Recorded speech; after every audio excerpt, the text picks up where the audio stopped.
Thank you so much for joining me on episode number 1 of my De-addiction series. Let's begin with gently waking up your body.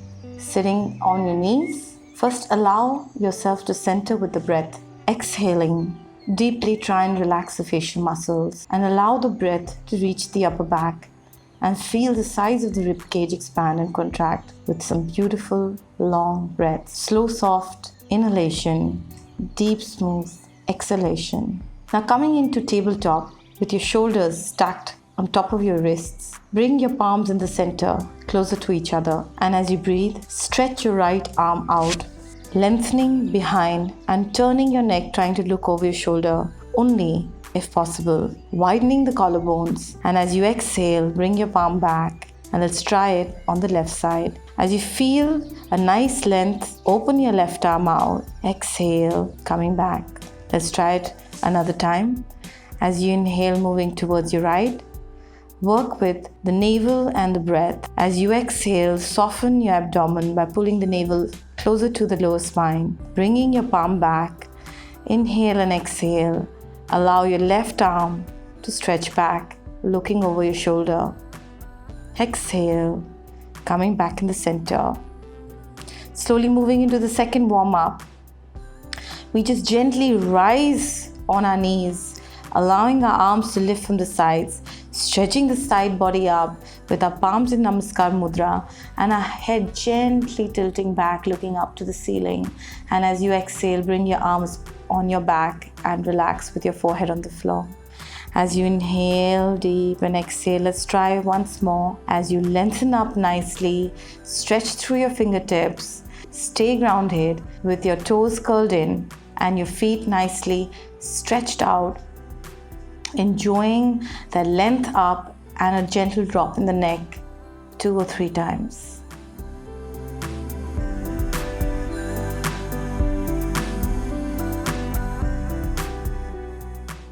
And once you're ready, come into child's pose. Let's relax and get ready for our first real posture. After the warm-up, your first posture is the also famous downward facing dog. But I'm going to breeze through some of the beginner cues as I want you to focus on a particular action which is very subtle and through a deep focus on the breath. This breath awareness based action is going to be achieved by squeezing a brick between your thighs. So let's dive right into it. Come onto tabletop. Plant your heels onto the wall for some support so that we get a nice lift in the sitting bones going up to the ceiling. As you press and dig your heels into that wall, press into your palms and lift right up and move up to your tailbone towards the ceiling. As you press into all 4 corners of your palms, lengthen your arms and try and move your head closer to the floor and move your navel into the body, allowing your chest to come closer to your thighs. Once you've got this action, and it's a nice, deep, intense one, now place a brick between your thighs and then squeeze the brick, allowing your navel to go further in and more up. Exhaling deeply, allowing yourself more space for your chest to come down closer to your thigh.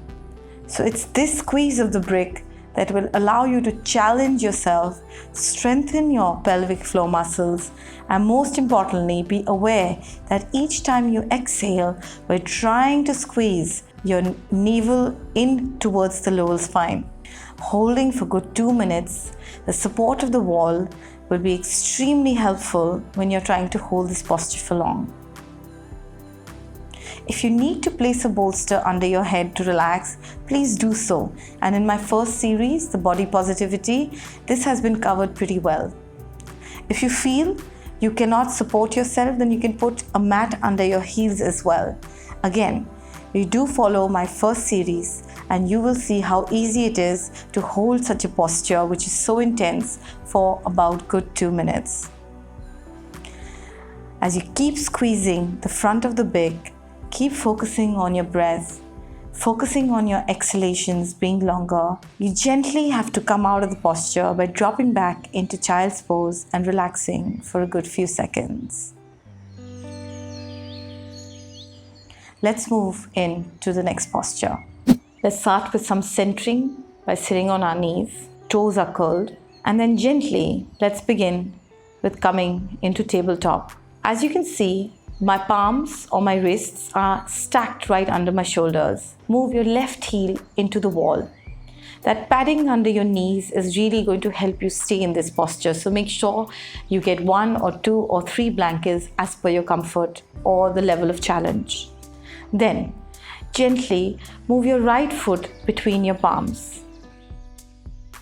Your right knee and your right ankle should be stacked one on top of the other. Now, place your bricks by your side vertically. Press your palms into those bricks nicely. At the same time, dig your left heel more and more into the wall behind. With the action of the left heel moving back, your right foot being very strong, you lift your left knee up and come into this beautiful lunge and hold your torso up by engaging your core and pressing your palms into the bricks, making sure that your breath is extremely consistent. To make a little variation for people with a few challenges, do remember pressing your left upper thigh back is important and lengthening it backwards, but keeping a small micro bend in your left knee is totally okay. Don't lean too much in your front body and don't move forward too much. So use the bricks to keep your torso up without challenging your lower back, and move your rib cage and navel into the body, widening the collarbones, drawing your shoulders back and making sure that your chin is in line with the entire body as well. As you hold this deep, beautiful posture, the traction of the front leg moving forward and the back leg moving closer to the wall or going deeper into the wall is the one that will help lengthen and soften the groin muscles as well. You hold the posture again for a long time, 20 to 25 breath cycles, exhaling, making sure that you use this posture to the ability of your own personal challenge. So don't try and arch back too much if you can't. If there's any pain, you should always come down and relax. Keep some little micro bend in your knees and don't sway the lower back forward too much. Keep the body in the center, in the central axis, holding, exhaling, and the best way to challenge yourself is to keep focusing on the breath moving in and out of the body. Once you're ready, drop down, move into child's pose, resting, and let's move on to the other side. This time, we're going to move our right heel into the wall, our left foot between our palms. We're going to challenge ourselves and lift our right knee up, making sure that the right heel is digging into that wall deeper and deeper, allowing you to not just support yourself, but to get that length in the back leg as well. Holding the posture and keeping your front knee safe, making sure it does not go over your toes, and try and keep it in line with your ankles if possible. As you exhale and breathe into the posture, your abdomen should soften. Don't throw your navel out, keep it into the lower spine a little more. Breathing and holding again for another 20 to 25 breath cycles.